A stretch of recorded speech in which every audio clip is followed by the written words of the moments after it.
우리가 예수를 믿다가도 가끔은 구약 성경은 이스라엘의 역사가 아닌가, 그럼 이스라엘과 하나님의 관계인데 우리가 왜 그것을 진리로 받아들이는가, 이런 의문이 생길 때가 들어 있을 겁니다. 저는 그런 의문을 많이 가졌습니다. 그런데 이 구약 성경에 나타나신 여호와 하나님이라는 분이 이스라엘을 택하실 때 목적이 있습니다. 무슨 목적이고 하면 계명화하기 위하여, 율법화하기 위해서 이스라엘 백성을 선택했습니다. 그러니까 하나님과 이스라엘 사이의 관계를 통해서 말씀화하시기 위해서, 즉 계시민족으로 택했다는 겁니다. 그런 것이지 이스라엘 민족에 국한된 하나님은 아니다 하는 것을 거듭나고야 깨달았습니다. 그전에는 굉장히 갈등이 많았습니다. 하나님은 야훼 하나님, 그러니까 여호와 하나님은 이스라엘의 하나님이 아닌가? 그럼 우리 민족의 하나님은 누군가? 하느님이 맞는 게 아니냐? 그런 생각을 많이 했습니다. 그래서 신학 학사 논문을 쓸 때 하나님과 하느님에 대한 비교 연구를 썼습니다. 그런 저의 그 나름의 의문이 있었기 때문에 그걸 연구를 하고 학사 논문을 그걸 썼는데, 결국 이스라엘을 하나님이 택하시고 하나님이 이스라엘의 하나님 되신 이유는 계시를 인류에게 전하기 위해서 가장 신심이 많은 민족을 선택했던 겁니다. 여러분께 세계사를 조금만 공부해 보시면은 세계에서 제일 신심이 강하고 우월한 종교를 믿는 그 족속이 히브리 민족입니다. 히브리 민족. 그래서 이제 또 법률로서는 제일 그 우수한 민족이 바로 로마고요. 그다음에 또 이제 그 문화로서는 제일 빼어난 민족이 이제 그 헬라 문화, 이렇게 사람들 다 상식적으로 알고 있습니다. 그래서 가장 신심 있는 민족을 뽑아서 하나님께서는 자기의 뜻을 온 인류에게 전하시기 위해서, 계시를 이루시기 위해서 이스라엘과 하나님 사이에 관계를 맺은 겁니다.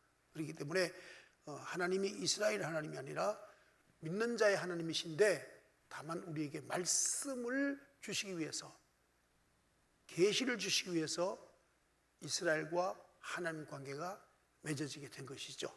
그래서 실제적으로 오늘 여러분께서 지난주에 나눠드린 그 한 가지만 하고 마치려고 그러는데, 그 실제적으로 율법을 지키면 축복을 받고 율법을 지키지 않으면 저주를 받고 하는 그 분명한 이스라엘 백성의 자유의지로 선택해서 율법을 지키든지 하지 않든지에 따라서 그들이 확고부동하게 하나님이 어떻게 그들에게 처치했는가 하는 것이 구약 성경이고, 또 그들의 현 이스라엘도 연장선상에 있습니다.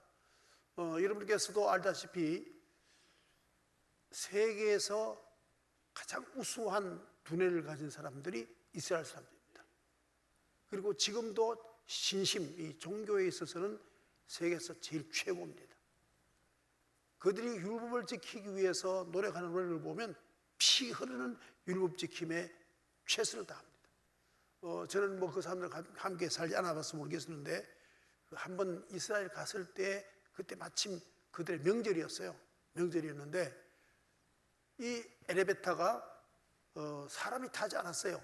안 탔는데도 이 안식일 날은 엘리베이터가 1층에서 뭐 100채이든 120채이든 간에 오르락 내려갑니다. 왜 그러냐면 안식일 날 일하지 말라고 했기 때문에 이 엘리베이터 보단 누르는 것도 일이라고 생각합니다. 그래서 아무도 보단 안 눌려도 쓸 수 있도록 1층에서 100층까지 올라갔다 내려갔다 합니다. 그럴 정도로 철저하게 율법을 지킵니다. 지키니까 하나님께서 그들에게 큰 복을 주셔서, 뭐 노벨상 제일 많이 탄 나라도 그 이스라엘 민족이고, 그 다음에 또 이제 여러분 알다시피 경제권을 가지는 것도 이스라엘, 지금 여러분께서 가지고 있는 뭐 크레디트 카드 거의 다가 이스라엘 사람들이 운영하는 그 회사의 것입니다.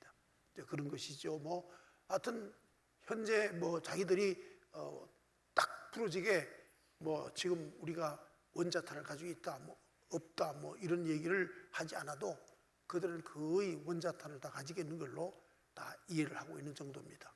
그래서 참 유태인들의 특별한 그 축복을 받는 모습 보면 놀라운 일이죠. 그 자그마한 팔레스타인의 작은 나라죠. 그런데도 불구하고 세계에 어느 누구도 이스라엘을 손대지 못하는 그러한 강력한 나라가 된 것은 하나님의 축복입니다. 축복인데 그들은 그것을 뭘로 자부하느냐? 율법을 우리가 지켰기 때문에. 율법을 지켰기 때문에. 그래서 구약 성경에 나와 있는 사건은 크게 나누면 늘 말씀드린 두 사건입니다. 출애굽 사건과 바벨론 포로의 해방 사건, 두 사건입니다. 이것이 구약 성경 전체를 주하고 있는 두 가지 사건입니다. 그게 두 가지가 구약 전체입니다. 그래서 바벨론으로 잡혀간 건 뭐냐? 그들이 하나님을 섬기지 아니하고 율법을 지키지 않았기 때문에 일단 그들에게 하나님께 채찍질 친 거죠. 그다음에 출애굽은 것은 하나님께서 값없이 아무 공로 없는 그들을 은혜로 구원시켜주는 하나의 사건이죠. 구원은 은혜로, 또 성화는 자기들이 노력으로 이루어진다는 것을 전하고 싶은 것이 구약 성서 전체입니다. 오늘은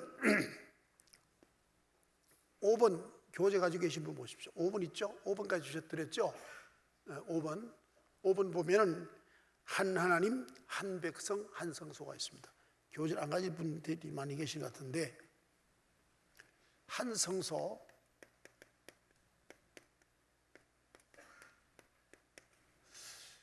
그럼 우리 그리스도인들도 한 성소에 예배를 하고 있느냐 하는 것입니다. 예수님께서 말씀하시기를 내가 이 성전을 헐고 3일 만에 짓겠다라고 말씀하시면서 예수 그리스도가 성전이라고 그랬습니다. 예수 그리스도가 성전이다. 그리고 또 사도 바울의 신학에서는 너희가 성령을 모셨느냐? 그러므로 너가 성전이다 그랬습니다. 그래서 우리가 각각 지교회에서 하나님께 예배하고 있지만은 우리는 그리스도의 몸, 지체에 속하여져 있는 하나님의 교회입니다. 그리고 또 우리가 다 지체입니다. 그러므로 우리가 그리스도의 이름으로 예배하는 모든 장소는 다 성소, 한 성소다. 그래서 바로 이 성소는 한 성소다. 그래서 예수의 이름으로 우리가 예배하고 있다. 한 성소. 그 다음에 또 나오는 게 뭐냐면 한 백성입니다.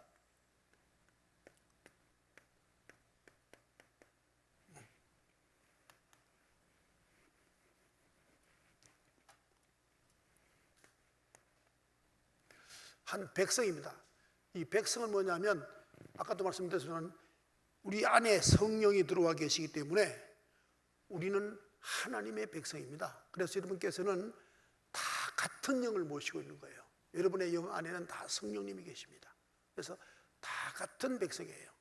성령의 사람들이죠. 성령의 사람들이기 때문에 한 백성입니다. 그래서 한 성소, 한 백성, 그 다음에 또 한 하나님은 더 말할 것도 없고요.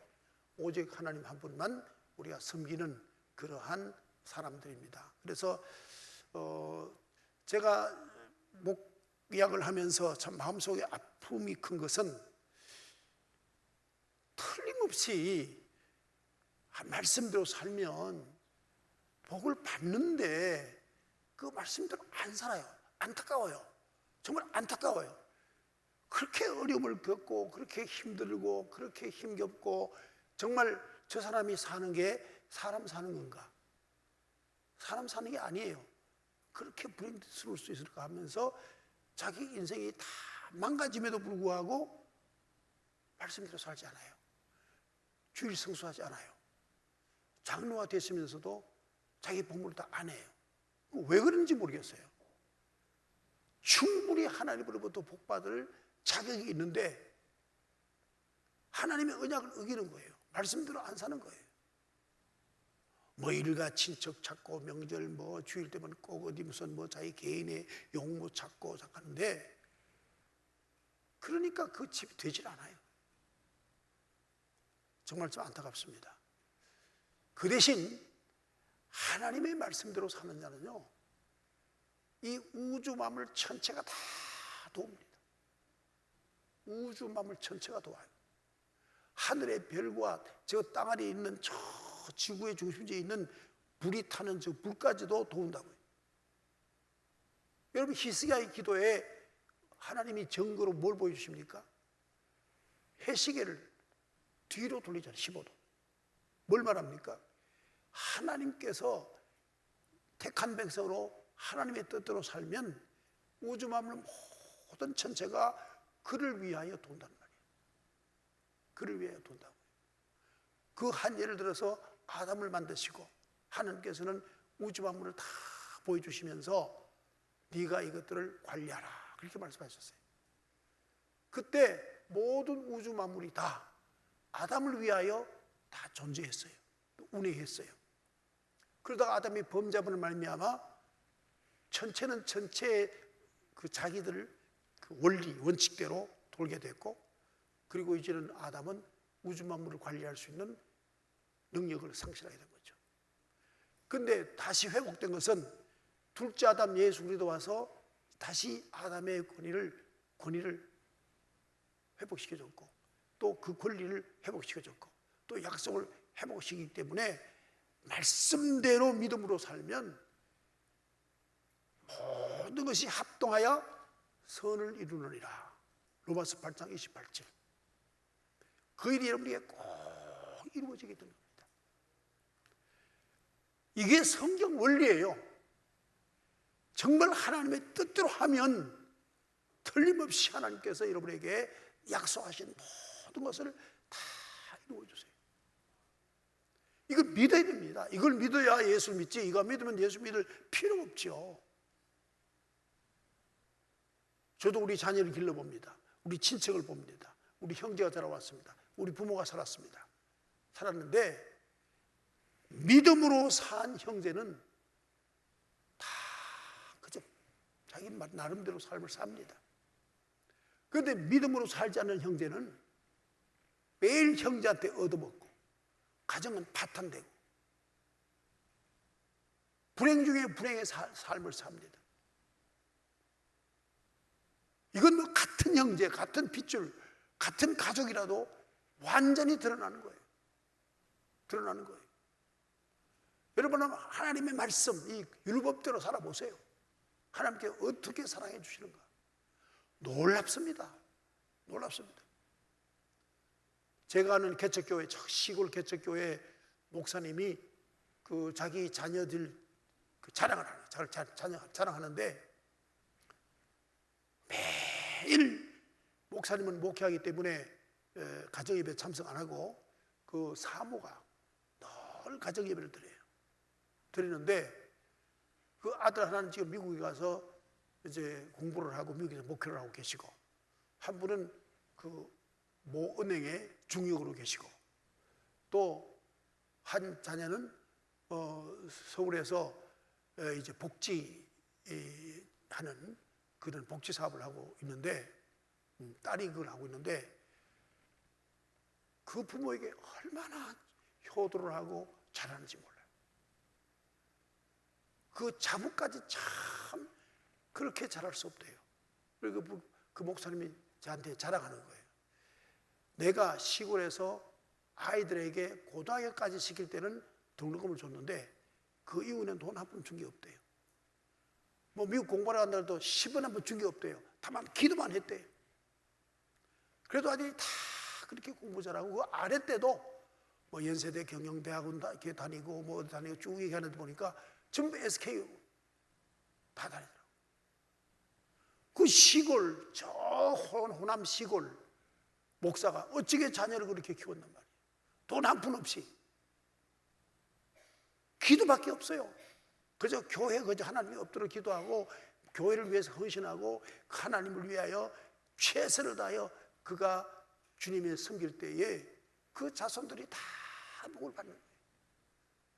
한번 여러분 인생을 한번 바꿔보세요. 여기 율법이라는 항이 나왔으니까 말씀드리는데, 율법은 지키려고 따로 둘 것이 아니라 생활이 율법이 이루어져요. 생활로 율법을 이루어야 돼요. 생활로 율법을 이루어야 돼요. 하나님께서 역사의 주관자시기 때문에 꼭 하나님이 축복을 하십니다. 여러분, 자꾸 제가 이런 말 하면 오해를 하는 분들이 계시는데 우리나라를 보시라고. 우리나라를 보시라고. 네? 세계 어느 나라가 자유민주 국가로서 이렇게 평화로운 삶을 사는 나라가 어디 있나요? 자유민주 국가가 쉽지 않습니다. 홍콩은 자유민주 국가가 되기 위해서 지금 계속 이제 군중들이 데모를 하고 있죠. 이 사회주의 국가 살 수가 없습니다. 계속 지금 데모하고 있지 않습니까? 얼마 동안 우리가 6.25 이후부터 지금까지 약 70년 동안 엄청난 복을 받았습니다. 우리는 얼마나 잘 살았는지 우리 스스로를 모릅니다. 그러나 저는 압니다. 어릴 때 가난하게 살았기 때문에. 지금도 가끔 쌀밥을 하나 들고 한술 들고 한참 생각합니다. 내가 쌀밥을 먹다니. 좁쌀밥 뭐 한 끼니 그냥 감자 삶아서 먹어버리고 또 한 끼는 고구마 먹고 넘어가고 그랬죠. 된장에는 고구마 찍어 먹으면 제일 맛있습니다. 전문가입니다. 감자 먹는 전문가. 그런데 지금 봅시오. 너무 잘 먹어가지고 당뇨가 왔잖아요. 당뇨가. 네? 너무 잘 사는 거예요. 왜 그런가요? 다른 나라와 차이는 다른 거 없습니다. 예수 믿는 사람이 4분의 1이라는 거예요. 요 남한 조그만 땅 4분의 1이라는 거예요. 전부 강대국이에요. 네? 일본이 세계 강대국 3위지요. 소련이 있죠. 중국이 있죠. 보세요. 러시아죠. 지금은 소련이 아니라 일본이 있죠. 강대국 사이에 끼어 있잖아요. 지금 우리가 나라를 위해서 기도 많이 하고 이 나라의 자유민주주의가 되도록 기도 많이 해야 되는 것은 만약 이 자유민주주의가 아니면 신앙생활을 할 수 없게 되고 신앙생활을 할 수 없게 되면 하나님께서 복을 거두어 가시는 거예요. 그럼 옛날 못 살던 시대 때 그 시대가 다시 돌아온다는 거예요. 지금도 북한에서는 열심히 고난의 행군하고 있지 않습니까? 그 고난의 행군이 말이 고난의 행군이지 개, 돼지가 사는 삶을 산다고요. 사람이 굶어 죽는 일이 보통이고 1990년대에 그때 고난의 행군 때 죽은 사람이 35만 명이 굶어 죽었다고 그러잖아요. 저 북한과 여기 같은 족속이에요. 차이는 뭐 차이입니까? 하나는 사회주의, 하나는 자유민주주의예요. 하나는 예배를 마음대로 드리고 지금 예배를 못 드리는 거예요. 그래서 결국 이렇게 망하는 거예요. 여러분, 율법대로 살아야 돼요. 이 모세가 설교하는 게 그겁니다. 율법을 생활화하자. 율법을 생활화하자. 율법대로 살자. 율법대로 살면 하나님께서 축복을 하신다. 이 설교예요. 설교의 내용입니다. 그래서 이번에 보면은 이제 그것이고요. 그 다음에 4번에는 선택 백성의 선택. 하나님께서 이스라엘 백성을 선택했어요. 하시고 또 선택하도록 자유를 주셨어요. 율법을 너희가 지키든지 지키지 않든지 너희들 마음대로 선택해라. 너희들이 만약 율법을 지키면 내가 언약을 지키고 복을 줄 것이고 너희들 율법을 지키지 않고 하나님의 선택지 아니하면 결국 너희는 나와 언약 관계가 해지되므로 너희들은 결국은 어려움을 겪게 될 것이다. 그래서 선택된 백성에게 자유의지를 주었다고요. 우리도 마찬가지입니다. 예수 안 믿을 수 있어요. 보통 이제 새신자들에게는 적용되는 게 있는데 한 번 교회에 왔다가 세 주일만 연급부 나오면 그 사람이 교인 될 수 있는 가능성이 거의 100%예요. 그러나 예수를 잘 믿다가도 5주일 교회 안 나오면 교회 안 다닐 확률이 높아요. 우리에게 자유를 줬어요. 신앙생활을 하도록 또한 주의를 성수하도록 자유를 줬어요. 근데 그 자유를 내 마음대로 쓰지 말고 하나님 뜻대로 내가 그 자유를 쓰면은 하나님의 언약 백성이 되어서 하나님의 언약이 이루어지게 되는 줄로 믿습니다. 100,000번 무슨 소리 해도 말씀대로 살아야 복입니다. 그래서 무슨 말을 하고 있냐면 생활화하라 합니다. 생활화하라.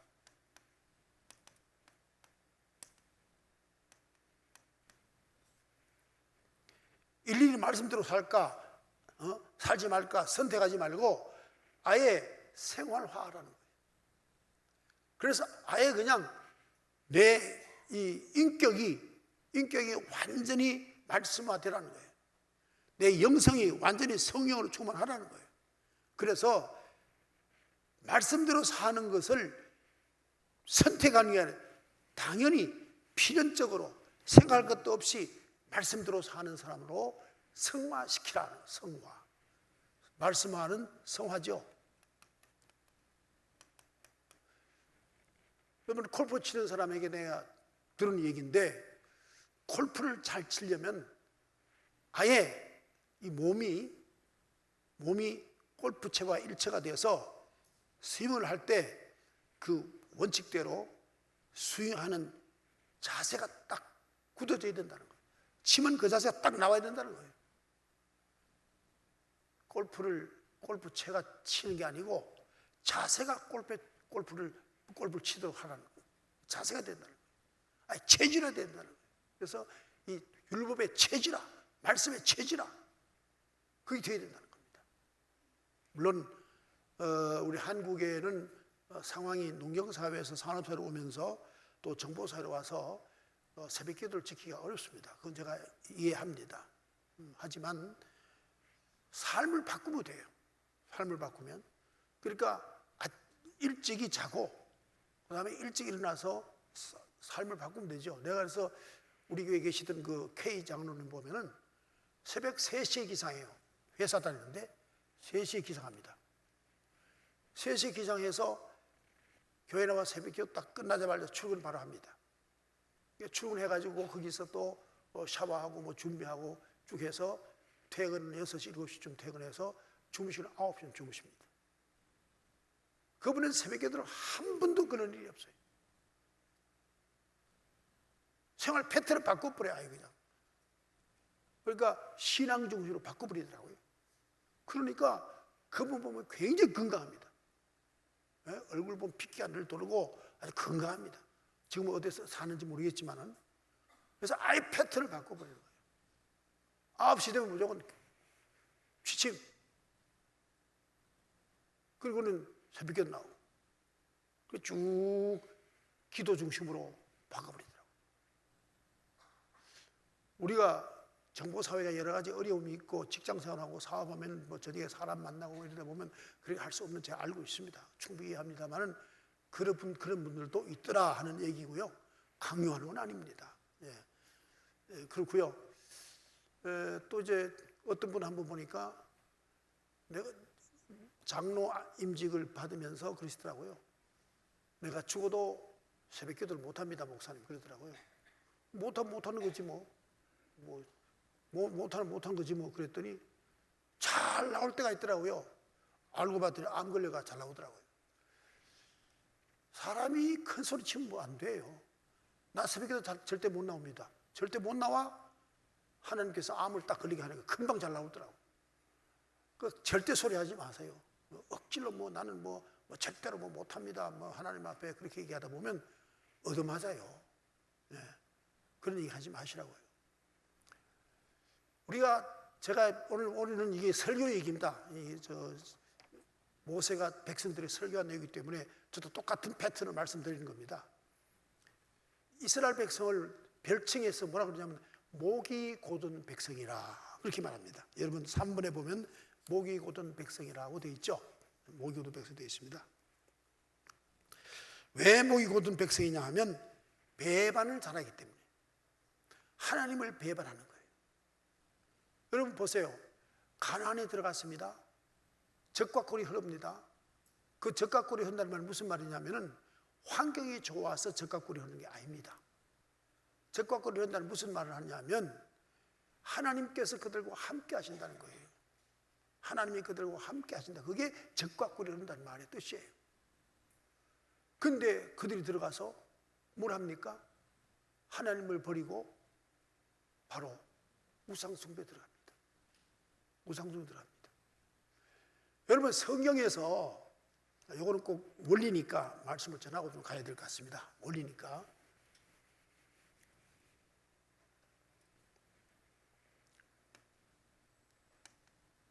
크게 써야 돼요.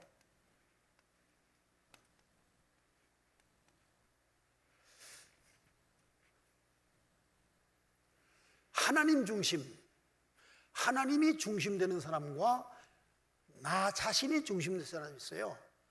나 자신이 중심되는 사람이 아무리 교회 충성, 봉사, 헌금 많이 하고 신앙생활 열심히 해도 이 사람은 하나님과 아무 상관이 없어요. 아무 상관이 없어요. 이런 사람들이 있어요. 자기 중심인 사람. 네. 뭐 헌금도 많이 해요. 뭐 아주 철저하게 또 규율도 지키고요. 이거는 하나님과 상관이 없어요. 하나님 중심이 돼야 되거든요. 하나님 중심. 내가 죽고 내 안에 그리스도가 산 연후의 그리스도인이에요. 이런 사람이 너무 자유해서 가끔은 뭐 성수질 안 할 때도 있고, 또 가끔은 11절 안 할 수도 있고, 가끔은 교회 봉사에 빠질 수도 있고, 가끔은 뭐 모든 부분에 있어서 조금 게으를 수 있어요. 그렇지만은 이 사람은 하나님과 언약 관계가 이루어지기 때문에, 언약의 축복을 받기 때문에 하나님 중심 되는 사람은 하나님마다 형통케 하시는 거예요. 하나님 중심 되는 사람. 문제는 이거예요. 그래서 하나님 중심이 되면은 율법의 생활화가 자연스럽게 나와요. 자연스럽게 나와요. 자연스럽게 나와요. 자유자거든, 자유자. 그래서 내가 신앙생활 하면서 여러분 성경을 공부하고 무슨 뭐 기도회를 쫓아다니고 뭐 은사를 받고 뭐 다 해도 자기 중심이면 하루침에 하나님을 배신해요. 자기 중심이면. 그래서 이스라엘 백성들이 자기 중심이기 때문에 자기들의 제사와 우상 숭배의 제사를 비교하는 거예요. 비교하는 겁니다. 자기들 제사는 하나님께 동물을, 제물을 가지고 와서 자기가 다 난도질하고 피를 쏟고 그리고 막 태우고 자기는 거기서 하나님께 무릎 꿇고 회개하고, 이게 제사예요. 우상 숭배는 가보니까 쾌락이에요, 쾌락이. 사제가 다 여자들이잖아요. 성행위 하는 게 제사예요. 그러니 얼마나 쾌락적입니까? 그러니 전부 다 넘어가. 다 넘어가. 하나님 배신하는 거예요. 비를 누가 주느냐? 하나님이 주신다. 그토록 40년간 배웠잖아요. 자, 보세요. 40년간 그들이 사막 생활에서, 광야 생활에서 하나님이 가르치고 싶어 하는 뭐냐면 모든 것은 하나님께로 온다 이거예요. 하나님께서 온다. 만나, 메추라기, 또 불, 기둥, 구름 기둥, 모든 게 하나님께 온다고 그렇게 가르쳤어요. 40년간 가르쳤어요. 가나안 들어가자마자 쾌락에 빠져가지고 바알과 아세라가 준다로 바뀌어버려요. 이게 배신이죠. 하나님이 주신다. 응? 이걸 그렇게 가르쳤는데도 가나안 들어가자마자 아니야, 바알과 아세라가 축복을 줘. 이렇게 바뀌어버린 거예요. 그리고 이 우상숭배의 목적은 뭐냐 하면, 우상숭배의 목적은 풍요예요, 풍요. 지금 제가 한국교회가 하나님 앞에 채찍을 꼭 받을 거라 하는 생각을 많이 했습니다. 이 풍요를 하나님보다 더 좋아하는 거예요. 풍요를. 돈을 하나님보다 더 좋아하는 거예요. 그러니까 이게 배신한 거죠. 피조물을 하나님보다 더 사랑하니까 제1계명을 어기잖아요. 그다음 제2계명을 어기잖아요. 네? 그러니까 하나님을 배신한 거죠. 그래서 그들이 가는 곳이 뭡니까? 다시 이집트는 못 보내고 바벨론으로 포로로 잡혀가잖아요. 또 여러 번 하나님께서 그들에게 교훈을 해요. 블레셋을 통해서 우상숭배 열심히 하고 농사 잘 지어서 창고에 채워놓으면 블레셋이 와서 다 뺏어가요. 7번씩이나 사사기에 기록을 하고 있어요. 우상숭배하자 하지 마라 하면 결국은 다 헛되고 헛된 거다, 뺏어가는 거다. 그럼에도 불구하고 계속 우상숭배하는 거예요. 그러다가 예레미야가 예언하고 이사야가 예언하고 아무리 해도 안 되는 거예요. 결국은 70년간 다시 이집트로 돌아가다시피 다시 돌아가는 거예요. 노예 생활하기 시작하는 거예요. 여러분, 제가 말씀드리잖아요. 제발 하나님 중심이 되라. 내 안에 누가 계시느냐? 내 안에 주 예수의 생명이 계신다. 내 안에 누가 계시냐? 내 안에 성령님이 계신다. 나를 이끄시는 분이 하나님이시다. 하나님 중심으로 살아가면 그 자체가 복일 뿐만 아니라 안전하게 하나님 도우실 뿐 아니라 그 기도가 다 하나님께서 굳지 않는 걸 주세요. 우리가 구하는 것보다 우리가 굳지 않는 걸 주시는 게 더 좋은 거예요. 부모가 주는 게 좋아요. 내가 달라는 게 좋아요. 우리 아이들 보면은 사탕 먹지 마라, 뭐 먹지 마라 그러면 좋아해요? 그리고 사탕 대신 뭐 줍니까? 건강식품 주지요. 이거 부모가 주는 게 좋아요. 맛은 별로 없지만. 사람이 성숙하면 알아요. 맛없더라도 몸에 좋은 걸 먹어야지. 성숙하면 알아요. 그런데 어릴 적은 그렇지 않잖아요. 그래서 이스라엘 백성들에게 하나님께서는 철두철미하게 율법을 지키면 복을 주시고 안 지키면 복을 안 주시고 저주하시는 사건을 이룬 것은 우리를 위하여, 신약시대에 우리를 위하여 계시와 모범화, 예화로 산 거예요. 이스라엘이 우리 대신 살아주는 거예요. 예로 살아준 겁니다. 그걸 보면서 우리는 깨달아야 돼요. 아, 이스라엘이 이럴 때 이렇게 되더라. 이럴 때 이렇게 되더라. 그리고 깨닫고 우리가 하나님의 말씀대로 살아가는데 제일 중심은 자기 변화에 있다는 거죠. 하나님 중심의 사람이 되는데 첫 번째 우리가 해야 할 신앙의 행동이에요. 자기 중심 되면요, 율법 지키는 것도 자기 욕심을 채우기 위한 수단적 행위예요. 하나님을 사랑해 산 게 아니에요. 헌금을 드리는 것도 내가 물질을 더 좋아하기 때문에 물질을 얻기 위해서 헌금 드리는 거예요. 그래서 이걸 뭐라 하냐면 우상숭배를 해요. 자기 중심으로 하는 사람은 이게 바로 우상숭배예요.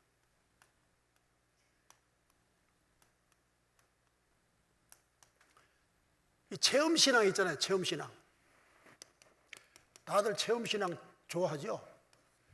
이 체험신앙도요, 반복적으로 성화의 삶을 살지 않으면 체험도 역사가 되고 말아요. 과거에 내가 젊을 때 체험을 했는데 지금은 전혀 그때 신하고 다른 하나님과 멀어진 상태에 있을 수도 있어요.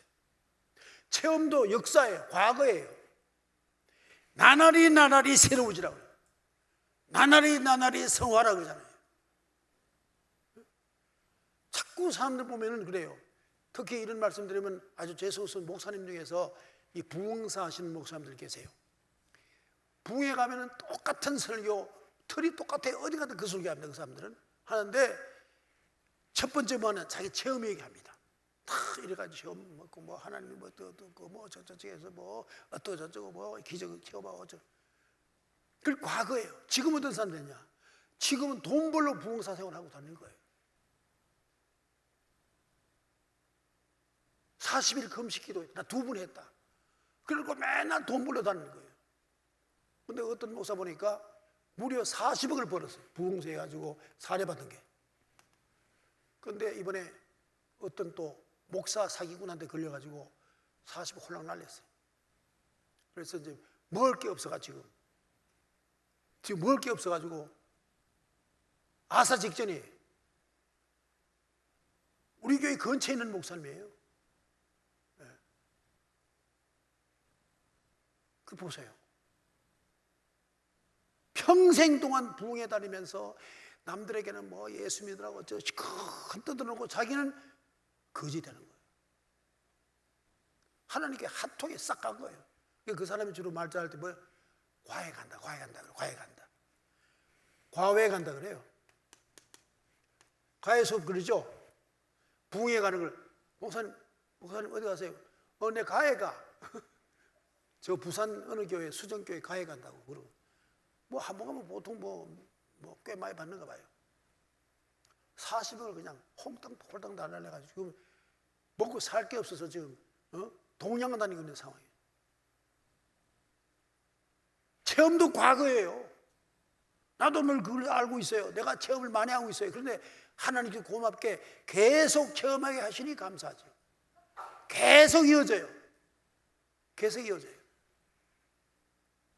뭐 여러분 다 아는 상황이지만은 뭐 저 용인 문제도 계속 이어지는 체험이고 현재 체험이 앞에 가 있어요. 앞에 서 있어요. 다 체험이에요. 그러니 꼼짝달싹 못하는 거죠. 항상 여러분께서는 하나님 중심의 신앙이 되면 율법은 저절로 지키고 싶어지는 거예요. 율법은 저절로 지키고 싶어지는 거예요. 율법이 법이 되면 안 됩니다. 율법이 집이 되면 안 돼요. 그리고 율법은 또한 우리에게 어떤 의미가 있는가 하면 우리에게 죄와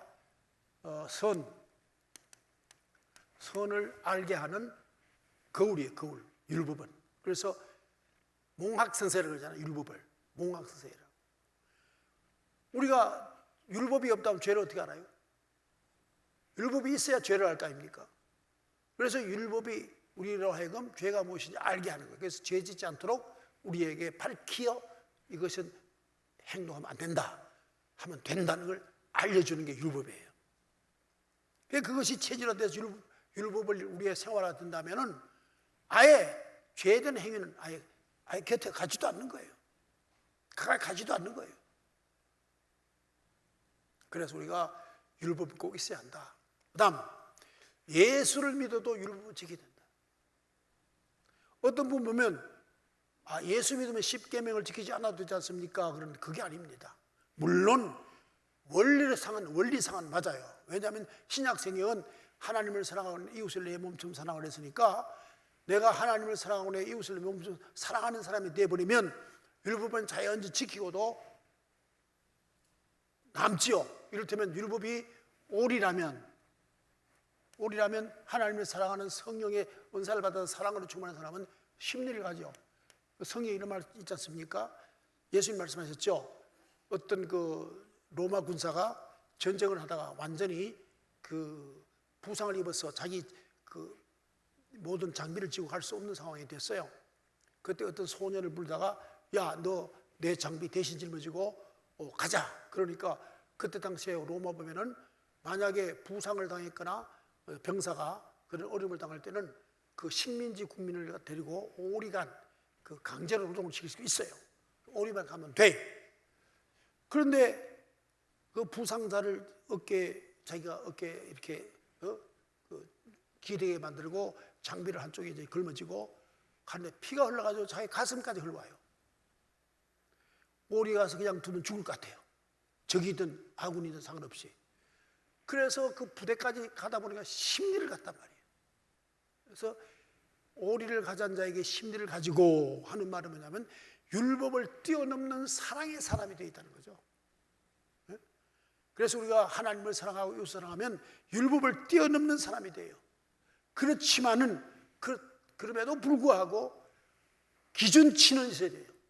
내가 죄를 지는가, 죄를 짓지 않는가, 율법이라는 잣대를 가지고 기준을 잡아서 내가 죄되는 일을 하지 않아야 되겠죠.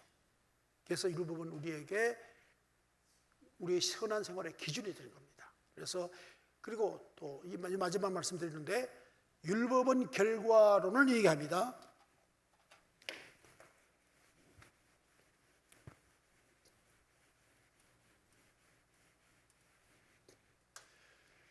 자, 어떤 사람이 자기의 돈을 왕창 띠먹은 사람이 있어서 마음속으로 굉장히 밉습니다. 정말 마음속으로는 지금 당장 뛰어가서 칼로 그냥 심장을 쿡 찌르고 싶어요. 마음속으로는. 그런데 행동은 안 해요. 그럼 그 사람이 범법자가 아닙니다. 그렇죠? 범법자가 아닙니다.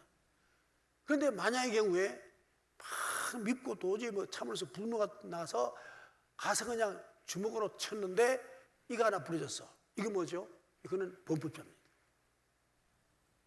제가 뭔 말하고 싶냐? 율법은 행위에 대해서 얘기하는 것이고, 성령의 법은 심령적인 거예요.